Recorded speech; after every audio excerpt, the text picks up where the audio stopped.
Good morning, everyone. Thank you for joining us for DCC Daily, our 15-minute Monday through Friday program of information and encouragement for the Dungeness Community Church family and anybody else that wants to join us. We start every day with a picture of the day, and our photo today comes from Steve Gilstrom. And this is a picture that I know for a fact he had to have taken in the subalpine region of the Olympics. One of my favorite flowers up there, a little guy called the avalanche lily. And so Steve, thanks so much for sending that in. I love seeing those little guys. How about some announcements? Sunday morning, our worship service will be online at 10 a.m. or if you're watching on Wave Cable Channel 21, it'll be on there at noon. And I'll be continuing the series called The Gift of Barnabas, Encouragement as a Way of Life. Don't forget, today is the deadline for the Moving Forward survey. This comes out of the talk I did a couple weeks ago, which if you haven't seen it, you should check that out on our YouTube channel, talking about how do we move through this pandemic and begin to regather as a church, and how do we stay connected well as we are in the various phases of that transition. So watch that if you haven't seen it, and there's a survey we'd asked everyone to complete. If you haven't seen it or you've had trouble completing it, please contact the church office today. In fact, you should really do it before noon today, and they will help you out. But today is the deadline for that. Okay, round two-its. Round two is those projects that you have been putting off, waiting for a pandemic, and now it is here, and so you're getting it done. And our round two-it today was sent in by Janet Moore. And this is a round two-it that I have some deep personal appreciation for. Janet decided to clean out her freezer. And in her freezer, she found blackberries. Janet thawed these blackberries. She juiced these blackberries. And then she made jam and syrup out of these blackberries. And the reason I appreciate that so very much is because not only did Janet send me pictures about her blackberries, she actually left a jar of jam and a bottle of syrup on our porch. And I must tell you that the blackberry syrup goes just fine on vanilla ice cream. So Janet, thank you very much for cleaning out your freezer and for sharing a little bit with me. We celebrate you getting around to it.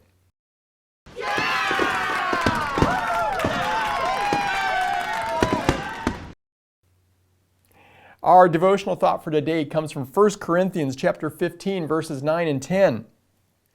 Paul says, I am the least of the apostles, unworthy to be called an apostle, because I persecuted the church of God. But by the grace of God, I am what I am, and his grace toward me was not in vain. I've always called this the Popeye verse. Remember Popeye, the cartoon character? And he had that little phrase. He always said, I am what I am. Well, that's what Paul says. Paul says, really, in who I am completely unworthy of God's grace. Paul says, I persecuted God's people. Before he came to faith, Paul was an enemy of those who love Jesus. And yet, because of God's grace, he was a different man. And he says, because of that grace, I am what I am. I am what I am. And that grace, Paul says, has not been in vain in my life. It became the motivating factor behind who he was and what he did and why he did it. And I hope that all of us take the time to reflect on the grace that God has poured out on our lives. And because of his grace, I am what I am. You are what you are. And I hope it's a motivating factor for you to give him the best of what you have. Well, we have another guest interview, and this week something new is beginning to happen. I now have an interviewer helping me out. Trying to manage the time for keeping this daily broadcast going has become increasingly a factor in how my week is planned. And Jennifer Freimeyer has been helping me arrange for interviews, has done a wonderful job. And this week, she is going to become the interviewer. So, Jennifer, thank you for doing that. Who do you have for us to hear from today? Hello, our guest today on DCC Daily is Phil Langston, and he's going to be sharing with us today about his ministry with our Boost tutoring. And so Phil, why don't you give us a little background about you before we talk about Boost? I believe my beginnings to teach started probably with my father, who was a teacher of about 35 years. He was my 8th grade teacher. He was my basketball coach and my football coach. He was just a fantastic example. And early when I was in high school, I decided that I too would follow in my dad's footsteps and be a teacher. Also, while I was in high school, there were 3 very dominant men in my life. 2 of them were my coaches, also history teacher and English teacher, and the other was an ag instructor. We had an FFA farm.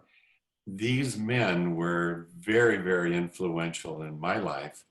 And again, I wanted to follow in their footsteps, which led me to teaching. My first year, my first 6 years was in a junior high school in Puyallup. And then I went to the high school, Rogers High School there in Puyallup for another 17 years. I guess I was in the Puyallup School District for about 24 years. Then I moved to Sequim, thank goodness, where I taught for 5 more years here in the high school, taught English there in the high school. That was my first life. And I believe that those men in my lives and teaching all those years led me to say, there's a need to continue to teach, even when I changed my lifestyle to become a residential appraiser. It's been a good life though too, but I have missed the teaching part of it, and Boost gave me the opportunity to pretty much pay back. The Boost kids, the young men that I've had for the last 2 years, I believe appreciate having even an older man. I mean, I'm a very older man, to be a part of their experience. Many of the kids at the Boys and Girls Club have maybe a single parent, many of them no dads. And much like the Big Brother program that was very popular here years ago, this has been a good experience for me to share again with young men that possibly do not have a dad, but should have some kind of a male friend, which part of Boost is, develop friendships. It has evolved into just for me, a blessing. I've been blessed probably more than the boys that I've worked with, but it's been good to get back teaching again and experiencing the smile when a young man says, "Oh, I got it. Yeah. It's been exceptionally good for me. What age are the students that you have? A year ago, I had a 2nd grader and a 3rd grader, and those 2 young men, of course, graduated to the 3rd grade and the 4th grade. So this year it's been a little bit older, and it's really interesting the maturity that takes place in our young people, that what they were not able to do a year ago, they were able to do this year. Some of the things that I've been able to do is logic puzzles. The kids, these boys, discover how to think a little bit, how to resolve a problem. Also, that first year we did a lot of things with the Legos and being able to actually almost forced them to read the directions, follow the directions in order to be able to accomplish the projects that they were building. And that was interesting to watch, even from that year to this year, just the growth, the maturity, and the quickness with which they were able to adapt with just Legos, for an example. Yeah. We also were able to do things like reading. I would read to them, they would read to me. I found that both of them were very good readers, and so it was fun to watch them put expression into the things that they were reading. And we were able to investigate some stories about history, taking them back with what would you call him? He was a horse that could transfer from one place in time to another time place. They really enjoyed going back and visiting with some of the pilgrims. They were able to experience firsthand. So that was another thing that we were able to do with these young men. And here, just before we were closed down, we were going to start the Hardy Boys, because I remember I remember being in the 4th grade, 5th grade, and hiding under my covers at night, reading with a flashlight, because my dad and mom said you have to go to sleep. And I was really enamored with the Hardy Boys. So, but that kind of came to a screeching halt here, very disappointingly. Yeah. Well, hopefully we'll get started back in the fall, because I also had been a tutor at Boost, and I tell people who maybe hesitate to want to think, well, I don't know if I could tutor, I don't know if I'm qualified. It's so much more about the relationship than it is about the tutoring. So I think you found that too. Yeah. I concur that it was, it's pretty rewarding when one of the young men would hug me when he would come in, and he would hug me when he would leave. And I knew that, yes, a relationship was definitely evolving with the two brothers. And again, I'm the one who was blessed. Well, what would you maybe give us some words of encouragement maybe to those parents who are thrust into a homeschool role right now, that's not normally their role, and those students out there who are trying to do everything online and they don't have the one-on-one, face-to-face interaction where they can ask the questions face-to-face? Maybe some words of wisdom there. I wish I had words of wisdom. I would say that as a parent, as a grandparent, you're a model, and that if learning is important to you enough that you are helping your young people learn, that they need to see you also learning, that to be a reader, to show that you read, to show that you get excited about learning new and varied things. Again, the more you can model learning, the more I think young people, just take myself as an example as I watch my own dad, that it's impactful that we would be able to help by modeling. Patience, oh my goodness, it's been fun watching some of these 15-minute programs where moms have come on and said, hey, it's tough to be with these little kids all day long. And it has to be.